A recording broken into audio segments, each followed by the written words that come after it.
heating, air, and solar. 30 hours of labor, we know one thing, Vanessa is tough. Yeah, she is. Congratulations, that is Isn't awesome. that cool? Beautiful. That's really great. Beautiful 30 baby. hours? Ouch. Well, she'll be happy to celebrate the sunshine when it's coming through. We got plenty of it coming up. In fact, a bit of a heat wave coming through this week ahead. Temperatures are going to reach 90 degrees at some point later in the week, and I'll show you when. A good 20 degrees above average for this time of year. But we'll start off with the time lapse to kind of illustrate what happened this morning. Matt Woodson looking off to the northeast. If you were watching 10 News at 11 o'clock last night, even 5 and 6, we were talking about those showers coming through during the overnight hours. Got a little bit of it. And right now, Poway, clear conditions as the storm has moved off over into the Rockies. Nice and sunny over La Jolla. The coast is going to be packed with people, I think, as the temperatures continue to rise over the next several days. A great shot across San Diego Bay, looking across our beautiful skyline. 61 in Poway, 63 in Del Mar. So the cooler air is still in place as that storm has made an exit.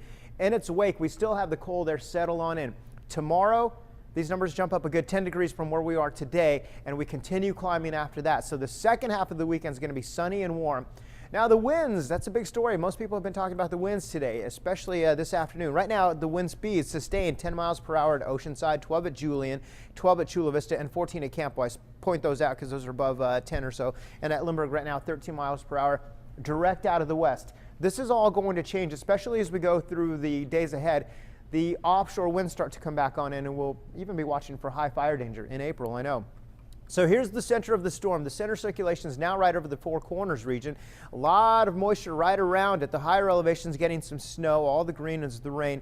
In the northern hemisphere, we got a counterclockwise rotation around an area of low pressure. And then we've also got an area of high pressure parked right out here. The reason I'm pointing all of these out is because the flow around that is what's giving us the stronger winds right now. Counterclockwise here, clockwise here. We were right between the two, and that's what gave us those gusty winds today.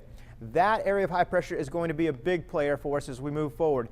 Beginning tomorrow, that area of high pressure starts to move over to the east. By the time we get into Tuesday, it sets up over the Great Basin. That's when we got the offshore winds coming through. While they won't be gusty, it's enough to keep us hot and dry through Wednesday. Now, Wednesday is when the heat starts to break down, but Tuesday is when this is at its peak. That's when the inland locations will be at 90 or even a couple of degrees above that. At the coast, mid-80s. So it's going to be a dry, hot week ahead thanks to that area of high pressure. After that, we get a nice cool breeze starting on Thursday, and then Thursday and Friday is when we start to really cool back down to average. Again, Tuesday is the day where we're going to be about 20 degrees above average or so for this time of year. Palomar Mountain dropping down to 29 tonight, 30 at Mount Laguna. Lots of mid-50s right along the inland valleys. You head over to the coast, we got some 50s as well.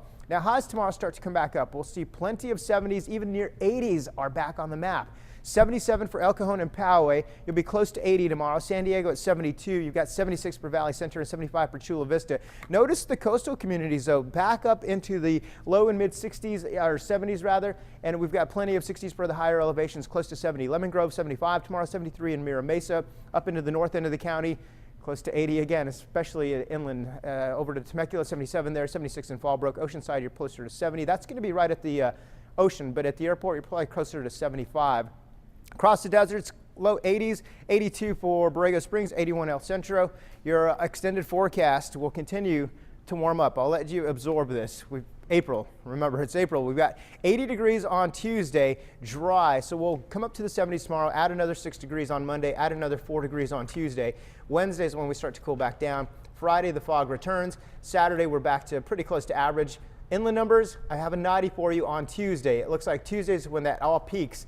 So again, tomorrow close to 80, mid-80s on Monday, hot and dry. Relative humidity will come down quite a bit. At 6 o'clock, I'll show you the futurecast for humidity and show you just how dry it's going to be, bone dry. We could be talking fire danger again. It's like always summer here. Always, yeah. Especially this week. I can't believe it. Even on a bad day is some people's, best. Yeah, that's true. That's true. Fortunately.